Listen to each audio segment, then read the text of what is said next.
मैं आप सभी का तहे दिल से जम्मू कश्मीर में स्वागत करता हूं, अभिनंदन करता हूं। जम्मू कश्मीर को शब्दों में ढालते हुए 13वीं शताब्दी में अमीर खुसरो ने लिखा था, फिरदौस बर्रुए ज़मी अस्त हमी अस्त ओ हमी अस्त ओ हमी अस्त। If there is a paradise on earth it is this, it is this, it is this. धरती के इस जन्नत में टूरिज़्म डेवलपमेंट कॉन्क्लेव में इतनी बड़ी संख्या में सभी स्टेक होल्डर्स की उपस्थिति इसकी सुंदरता को भी बयां करती है तथा ये इस बात का भी प्रतीक है कि आज का नया जम्मू कश्मीर नई कार्य संस्कृति तथा नए आत्मविश्वास के साथ आगे बढ़ना चाहता है। टूरिज़्म सेक्टर को सफलता के नए शिखर पर ले जाने के लिए भारत सरकार ने और जम्मू कश्मीर प्रशासन ने गंभीरता से प्रयत्न किया है और पूरी अर्थव्यवस्था में जो बदलाव आ रहा है, ट्रांसफॉर्मेशन आ रहा है, वह अनेक लोगों के कल्पना के परे है। मेरे अपने ऑफिस में जो मेरे साथ प्रिंसिपल सेक्रेटरी के नाते काम कर रहे हैं, वो 2018 में यहाँ से भारत सरकार चले गए थे।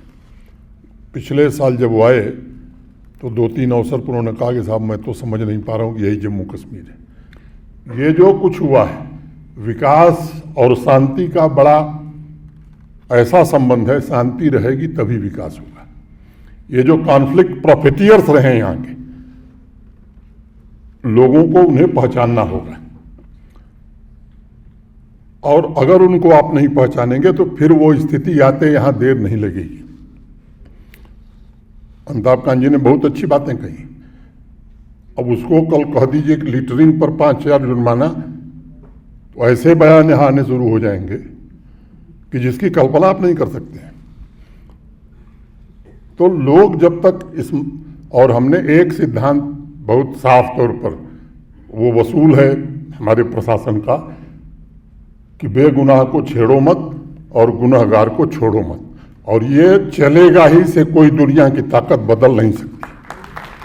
भाई जो यहाँ की शांति अमन चैन में खलल डालेगा उसके साथ सख्ती से, जितनी सख्ती बरती जा सकती है कानून के अंतर्गत, वो जरूर बरती जाएगी। और ये जो टूरिज्म बढ़ा है, जो लोग आते हैं वही हमारे ब्रांड एम्बेसडर हैं। तो जो लोग इंडस्ट्री में हैं उनसे मेरा निवेदन है कि अनाप शनाप उनसे चार्ज करिएगा तो आपकी इमेज और जम्मू कश्मीर की इमेज बहुत खराब होती। कभी कभी वीडियो में देखता हूँ, भाई आप ठीक है, सीजन आ गया 10% बढ़ा लीजिए, 15% बढ़ा लीजिए। लोग कहते हैं साहब यहाँ तो कमरा ही नहीं मिल रहा है, 10,000 का कमरा 40,000 के नीचे मिलता ही नहीं है, तो लोग आएंगे कैसे? किसी को आप पा जाएंगे तो ऐसा दोहन कर देंगे कि फिर दोबारा आने का नाम नहीं लेगा। तो ये कई चीज़ें हमें करनी होंगी। हमें अपना माइंडसेट बदलना होगा इन्वेस्टमेंट की दृष्टि से भी, और जो लोग आते हैं वो हमारे ब्रांड एम्बेसडर बन के जाएँ, जा कर के कहें कि नहीं साहब। और ये सच है कि यहाँ का कॉमन मैन, उसमें जो आतिथ्य भाव है, जिस तरह से वो लोगों का स्वागत करता है, उसकी मिसाल पूरी दुनिया में कहीं नहीं है। यहाँ का जनरल कॉमन कश्मीरी जो है, उसके खून में स्वागत का जो भाव है, मैं समझता हूँ वो देश दुनिया में कहीं नहीं मिलेगा। और ठीक कहा कि पोटेंशियल अनंत है, असीमित है। कन्वेंशन यहाँ भी दुनिया भर के हों, एक यहाँ टट्टू ग्राउंड है, यहाँ के लोग जानते हैं, वो 50 साल से आर्मी के पास था, 60 साल से। बड़ा प्रयत्न करके उसे अब जम्मू कश्मीर प्रशासन ने ले लिया है और उस पर काम हो रहा है। मैं ये कह सकता हूँ कि आज नहीं 4 साल बाद डावोस से ज़्यादा संख्या में लोग श्रीनगर आएंगे। ऐसा सेंटर टट्टू ग्राउंड में डेवलप होगा। उस दिशा में अभी विस्तार से मैं इसलिए नहीं बता रहा हूँ कि इनिशियल स्टेज है। दुल्लू साहब और उनकी पूरी टीम उस पर काम कर रही है। भारत सरकार का उसमें पूरा सहयोग है। प्राकृतिक सौंदर्य, सांस्कृतिक आध्यात्मिक विरासत दोनों यहाँ की यूनिक है और यूरोपियन देशों के अनेक डेस्टिनेशन से कहीं ज़्यादा बेहतर है यहाँ, मोस्ट फेवरेट डेस्टिनेशन के रूप में उसकी ब्रांडिंग हम नहीं कर पाए। तो पहली ज़रूरत है कि मोस्ट फेवरेट डेस्टिनेशन यही है, इसकी ब्रांडिंग में आप सब चर्चा करने वाले हैं, क्या क्या मेजर्स लिए जा सकते हैं, और टूरिज्म डिपार्टमेंट के जो हमारे अफसर हैं उनसे भी मैं निवेदन करना चाहता हूं और आपको धन्यवाद देना चाहता हूं इस आयोजन के लिए। लेकिन इस आयोजन में जो सुझाव आवें उनको हम समय सीमा के भीतर इम्प्लीमेंट करें, ये आपकी जिम्मेदारी है। इसको ज़मीन पर हम कैसे उतारें, ये बड़ी चुनौती है, और ये माने टूरिज्म डिपार्टमेंट के लोगों से मेरी अपेक्षा होगी कि इस काम को आप अपना कर्तव्य मान करके इस काम में लगिए। निरंतर टूरिज्म डेवलपमेंट की स्ट्रेटजी पर मैंने काम हुआ है, ऐसा मैं नहीं कहूँगा। स्टेक होल्डर्स के अनुभव, आप सभी क्षेत्रों के विशेषज्ञ, ये मिलकर के भविष्य उन्मुख नीतियाँ और जो विचारों का मंथन होगा, मुझे विश्वास है कि वो जम्मू कश्मीर के टूरिज्म के कायाकल्प की रणनीति बनाने में, इसकी प्रगति में एक अच्छा रोड मैप तैयार करेगा। सेक्टर वाइज पैनल डिस्कशन रखा गया है ताकि अलग अलग तरह की चुनौतियों और संभावनाओं के बारे में सभी की out of box thinking, short term long term planning और दुनिया में जो परिवर्तन हो रहे हैं, जो बदलाव हो रहे हैं, उसके अनुरूप रिकमेंडेशंस का रोड मैप निर्मित करने में ये जम्मू कश्मीर टूरिज्म का, हमारे प्रशासन का मार्गदर्शन करेगा। ऐसे अनेक मित्र इस कॉन्क्लेव में हैं।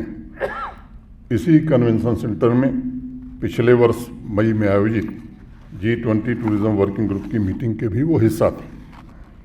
मैं समझता हूँ कि G20 की मीटिंग जम्मू कश्मीर के टूरिज्म सेक्टर के लिए एक टर्निंग पॉइंट भी था। अभी यशा ने बताया कि फॉरेन टूरिस्ट की संख्या में कितनी बढ़ोतरी हुई है, और ये ध्यान रखना जरूरी है कि ये जो वर्किंग ग्रुप, ये मेन मीटिंग नहीं थी, ये वर्किंग ग्रुप की मीटिंग थी। टूरिज्म की असली मीटिंग गोवा में थी, लेकिन दुनिया में सबसे ज़्यादा चर्चा श्रीनगर के मीटिंग की हुई, और मैं श्रीनगर और कश्मीर के लोगों का व्यक्तिगत रूप से बहुत आभारी हूँ, जिन्होंने बढ़ चढ़ करके उस आयोजन में, केवल प्रशासन नहीं, यहाँ के आम आवाम ने उस आयोजन को सफल बनाने में पूरा सहयोग किया, पूरी ताकत से सहयोग किया। पिछले 5 वर्षों में भारत के आदरणीय प्रधानमंत्री श्रीमान नरेंद्र मोदी जी के नेतृत्व में ढेर सारे बदलाव हुए, उसमें अनेक का जिक्र हो चुका है। कनेक्टिविटी बेहतर हुई है, road connectivity, rail connectivity, air connectivity, मैं डिटेल में नहीं जाना चाहता हूँ। मोटे तौर पर 1.5 लाख करोड़ से ज़्यादा के हाईवे और टनल के प्रोजेक्ट आज जम्मू कश्मीर में चल रहे हैं। कुछ पूरे हो गए हैं, कुछ पूरे होने वाले हैं, कुछ आने वाले भविष्य में पूरे हो जाएंगे। जब पोलो व्यू मार्केट को पेडेस्ट्रियन मार्केट बनाने का फैसला किया तो कुछ लोग जाके कहे साहब ये तो चौपट हो जाएगा व्यापार। व्यक्तिगत रूप से मैंने वहाँ के लोगों से बात की थी, मैंने कहा कि आपका व्यापार बढ़ने वाला है। समझाने के बाद बेचारे भले लोग हैं, मान गए। और परसों मेरे पास कुछ लोग आए थे, उन्होंने कहा साहब ये पेडेस्ट्रियन मार्केट जब से बनी है उसके पहले से 3 गुना सेल हमारी हो गई। तो मैं कहूँ कि अर्बन ट्रांसफॉर्मेशन में भी श्रीनगर और जम्मू कश्मीर प्रशासन ने एक नया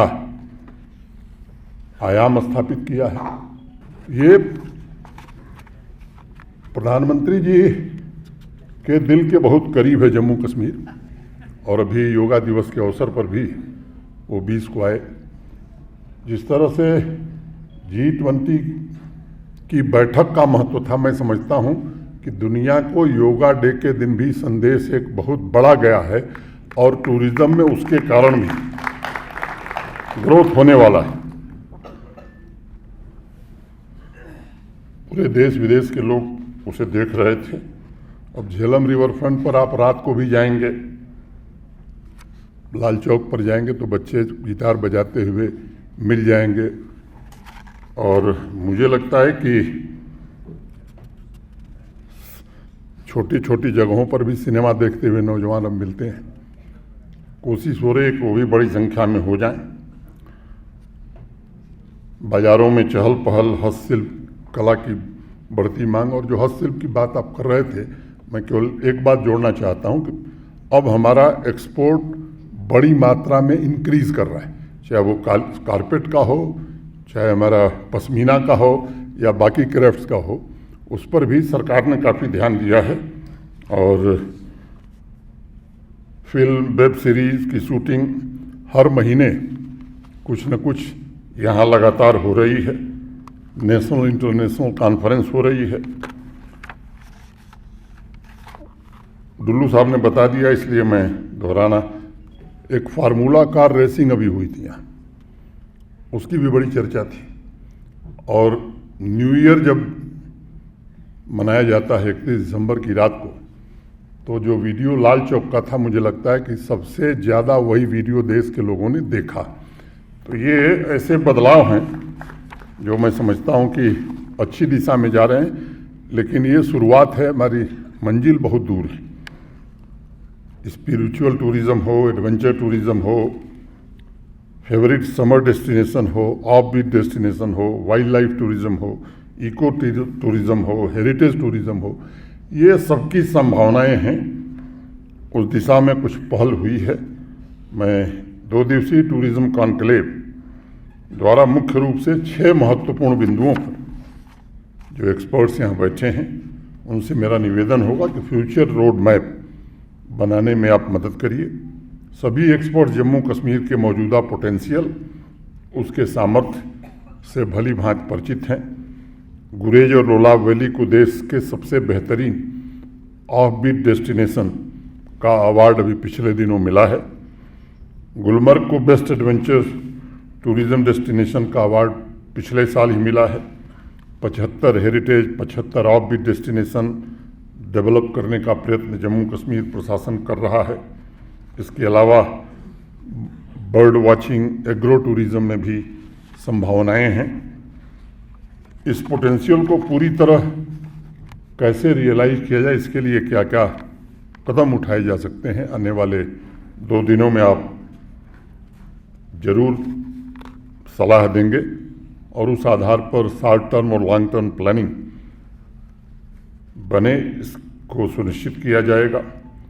अब कंपोजिट कल्चर, हैंडलूम, कुजीन, ये भी देश दुनिया में प्रसिद्ध है, और इस यूएसपी का हम कैसे फ़ायदा उठाएं।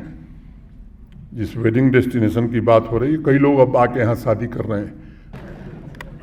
कल मैं एक न्यूज़पेपर में रिपोर्ट देख रहा था, और इंडियन वेडिंग इंडस्ट्री ये $130 बिलियन की इंडस्ट्री हो गई।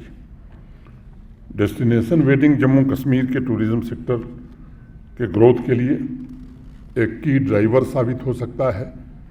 कन्वेंशन कैसे आयोजित हों, अब 1% इंडिया का शेयर है, तो यशा मुदगल को लक्ष्य रखना चाहिए कि उस 1% इंडिया तो बढ़ावे, लेकिन आने वाले 5 साल बाद 1% जम्मू कश्मीर का हो। ये अगर हम प्राप्त करते हैं, तब तो इस आयोजन की सफलता सही मायने में होगी।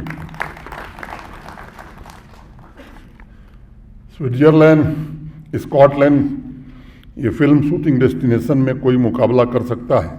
अगर इनका मुकाबला नहीं, मैं तो कहता हूँ इससे बेहतर है, तो वो केवल जम्मू कश्मीर है देश में, और कोई जगह नहीं। लास्ट ईयर 102 फिल्मों तथा वेब सीरीज की शूटिंग जम्मू कश्मीर में हुई है। कॉम्पिटिटिव फिल्म पॉलिसी भी बनाई गई है, उसमें हमारे मित्र का बड़ा सहयोग रहा है, इनका इनपुट रहा है। उसमें जो कमियां हैं उसे भी हम लोग दूर करने की कोशिश कर रहे हैं। ईज ऑफ ट्रैवल टूरिस्ट का ये बड़ा महत्वपूर्ण है। जो उस सेक्टर के लोग हैं उनसे मेरा निवेदन है, अब मैं खुल के नहीं बोलना चाहता हूँ, इसकी नीति भी तैयार होनी चाहिए, उसका अनुपालन भी होना चाहिए। ये भी सच है कि प्लान्ड वे में डेवलपमेंट हम नहीं कर पाए थे। अब समय है कि जो भी डेवलपमेंट हो वो प्लान्ड वे में हो। टूरिज़्म और टूरिस्ट के लिए सुविधाएं बढ़ाने जो वजहें थी, मैं उसमें नहीं जाना चाहता हूँ। होटल संसाधन और अन्य सर्विसेज कैसे हम अधिक से अधिक कम समय सीमा में बढ़ा सकें, जैसा देश के बाकी हिस्सों में बढ़ा है। मुझे लगता है इसकी बड़ी आवश्यकता है। और ये सच है कि कई क्षेत्रों में इंडस्ट्री की बात हो गई है।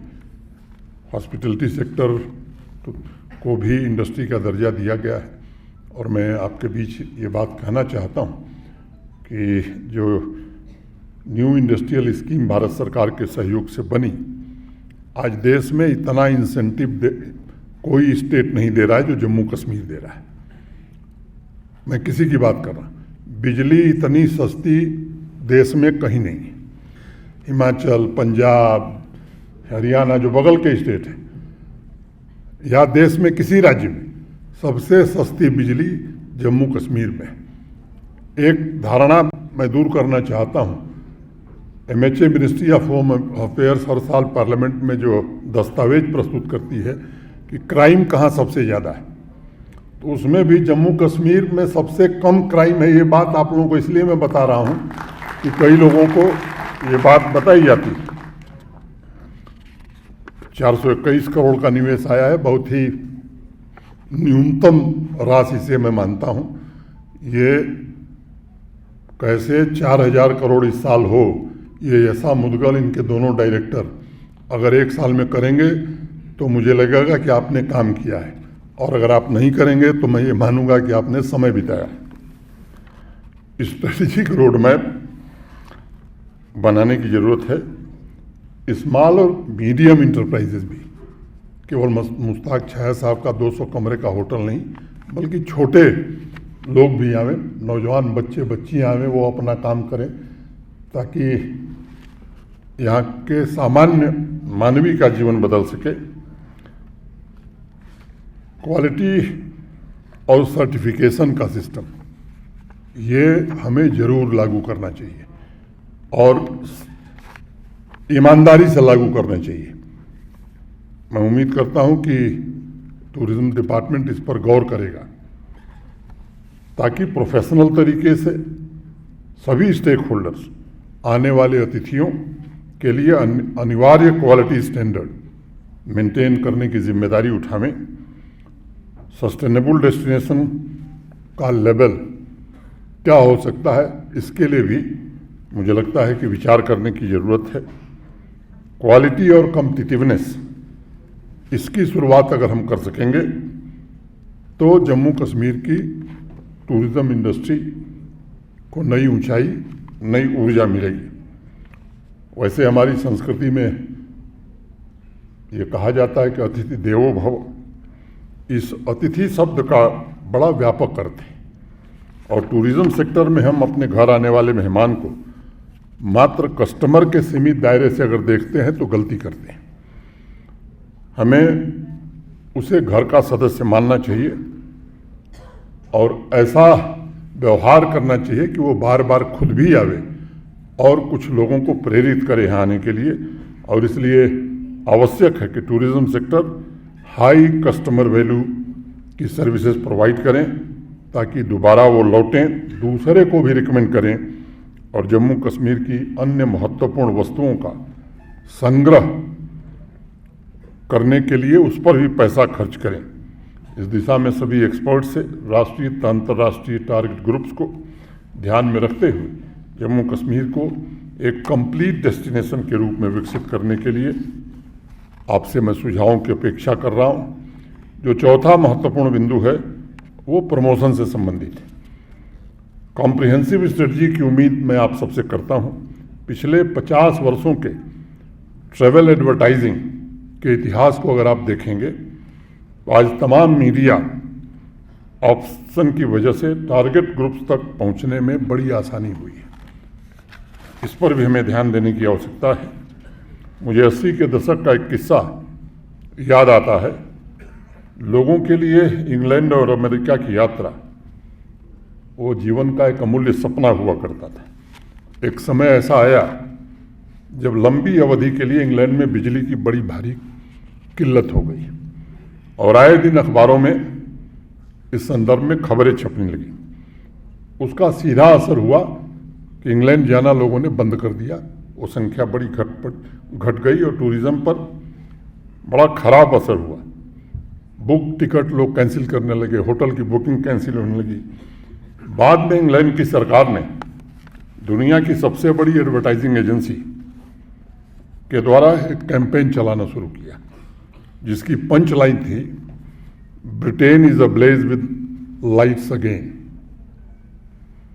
दूसरी पंच लाइन थी, the good times are back. आज यही काम यूट्यूबर, इंस्टाग्राम इन्फ्लुएंसर्स डेस्टिनेशन पर बैठकर बड़े आसानी से कर सकते हैं। ये हमारे यूनिवर्सिटी कॉलेज के जो बच्चे हैं, इनका हम कैसे उपयोग कर सकते हैं, इस पर हमें विचार करने की आवश्यकता है। आज वह किसी भी डेस्टिनेशन की इमेज बिल्डिंग और परसेप्शन क्रिएशन में सबसे बड़े मददगार हो सकते हैं।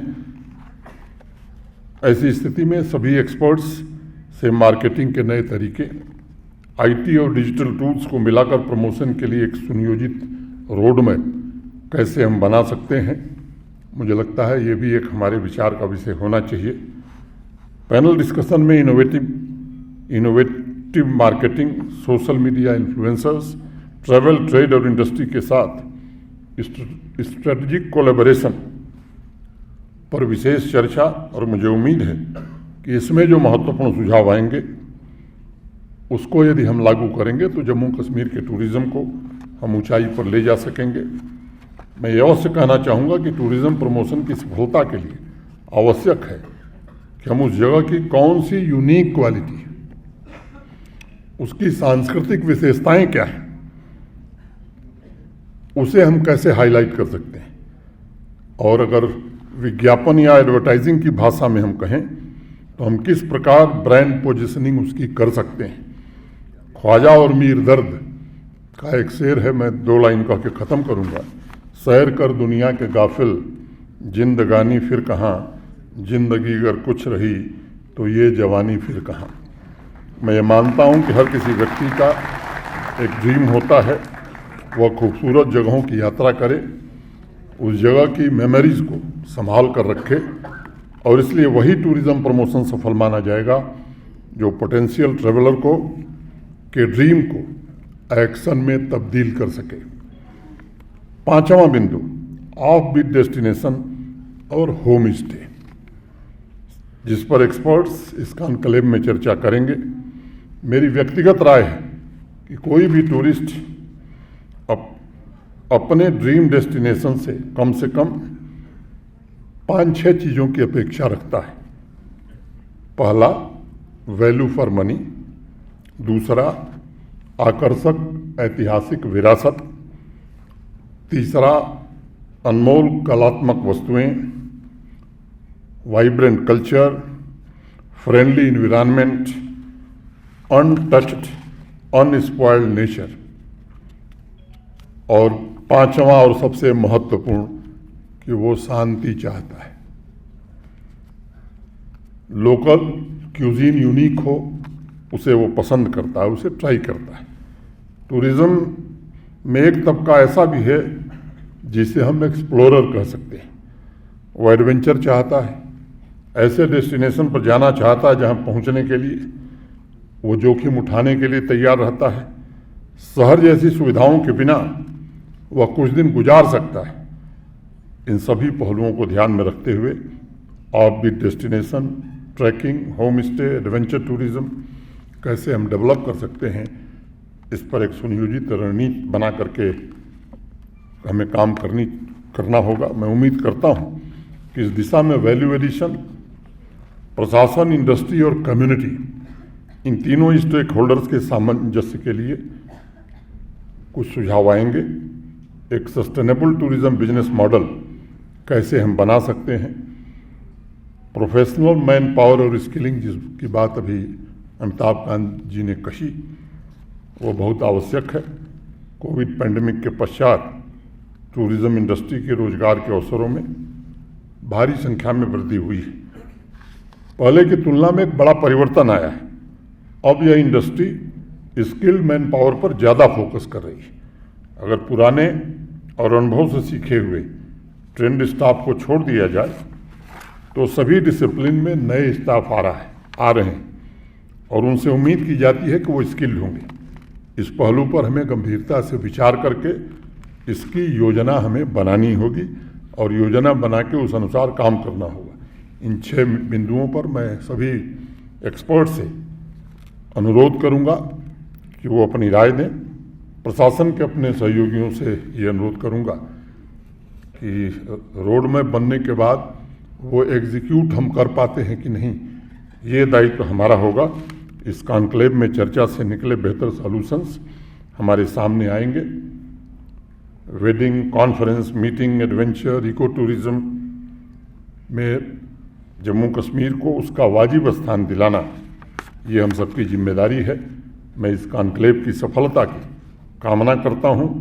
आज यहाँ उपस्थित विशेष रूप से जो मेहमान हैं, अतिथि हैं और एक्सपर्ट्स हैं, उनके प्रति हृदय से आभार व्यक्त करता हूँ और अनुरोध करता हूँ कि आप जम्मू कश्मीर के लिए जो योजना बनाएंगे, ये मान के चलिए कि केवल ये जम्मू कश्मीर का नहीं बल्कि भारत का बहुत बड़ा परोपकार आप करने वाले हैं और देश जो विकसित भारत बनना चाहता है उस यात्रा में आप भागीदार बनेंगे।